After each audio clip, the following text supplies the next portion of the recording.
Let's do some magic, shall we?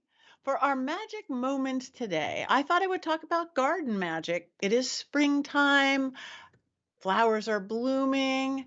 And if you're doing magical workings, whether you do spell working or whatever you're doing, if you could bring it into a garden of some sort, you want to know how much more powerful it is? It is. Now, if you're going, but I don't have a garden, I don't even have a deck, I don't have a patio. If you have one little window in your kitchen that you can grow a couple herbs, do it. You don't have to have a lot of space. I, for a million years, had no yard, no deck, no patio, no anything. But I would get those little bitty things of herbs. All of a sudden, I'm growing parsley, I'm growing rosemary, and grow basil. You could buy it at the grocery store. You are bringing magic into your life. Plants are living beings, just like the crystals we talk about and the deities we talk about. Plants are living, beautiful spirits. So if you can bring them into your house in any way, even the tiniest, you're going to bring that much more magic into your house. And also, plants have their own magical qualities. Cactuses are really, really, really protective. Think about it. They're splintery like that, but they're protective anyways. They can bring prosperity and protection. You can almost always grow a little cactus. Want to know one of the best and easiest things to grow?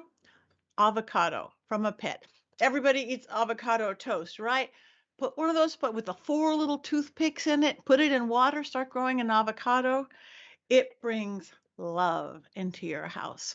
Venus, avocados are ruled by Venus. So all of a sudden, maybe it's sitting in your kitchen window, maybe you have a little patio to do it. Love and sexual appetite. Yep, yep. You want to increase that libido there? Plant yourself an avocado seed. They won't know it hit them. Ha ha! That's magic of its purest form. And whether inside or outside, if you have plants, give them a name and give them a job. Really, we all like a name. This is Bob the Bush. Bob the Bush is my money plant, and my money plant, it will thrive because it has a name. It will thrive because it has a purpose. We all want purpose. All of a sudden, Bob's doing better than it ever has. So is your money income. If you do have any kind of a deck or a patio or even the tiniest, for years I had a 10 by 10 little piece of dirt off my apartment, and it was my it was my big beautiful park. I decided I would do it elementally. So on the west side I put the tiniest little bird bath, water element. On the north side, that's the earth. I was just put, that's my potting soil where I would put things. On the south, that's the fire. If I was lucky enough, I could have put a fire pit there, but I couldn't. I had a little tiny apartment. So I'd put some red plants and fiery and a couple of red stones. On the air plant, I hung a wind chime. So I am living in the middle of an elemental compass circle. And then you have plants in it, and then you have dirt and you have rocks. Bring in magic. All the things that we do with rocks and colors and candles, red is for passion, green is for healing or money. It happens for plants and leaves on plants and trees on plants. Um, Even weeds, if you have to cut down the weeds, cut them down with love and tell them you're a great weed, but you don't need to be here and grow them. As funny as it is, if you could bring anything that brings in the butterflies, certain plants to grow, you're going to bring in fairies, hummingbirds. Sound is magic. If you're lucky enough to be able to have a tree, plant an apple tree, most magical of all trees. Goes back biblical times and beyond.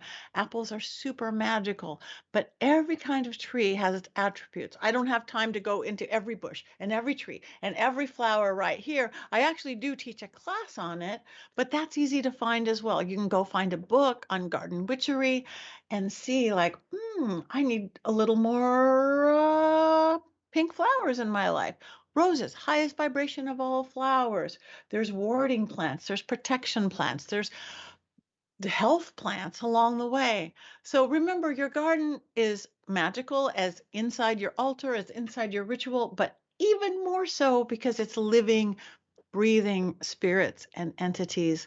They will thrive, they will grow. Again, whether you have 1 2 inch basil plant in your tiny kitchen window in your tiny apartment, you have a little tiny 10 by 10 deck, or you have a great big yard like I do. I vied for the yard and not the house on this one. So I have a smallish house and a biggish yard, and it makes me very, very, very, very happy.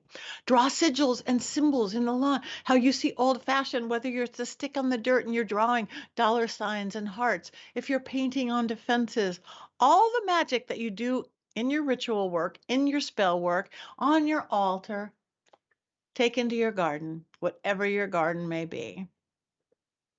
Celebrate by moon. That's the plants that smell good. Celebrate by the sun. Celebrate by season. Put a wreath of those beautiful plants on your house if you can. Now you're bringing magic into the house. So go find the magic in your garden. Call in the fairies and call in the elementals. Your life will be happier. That's it.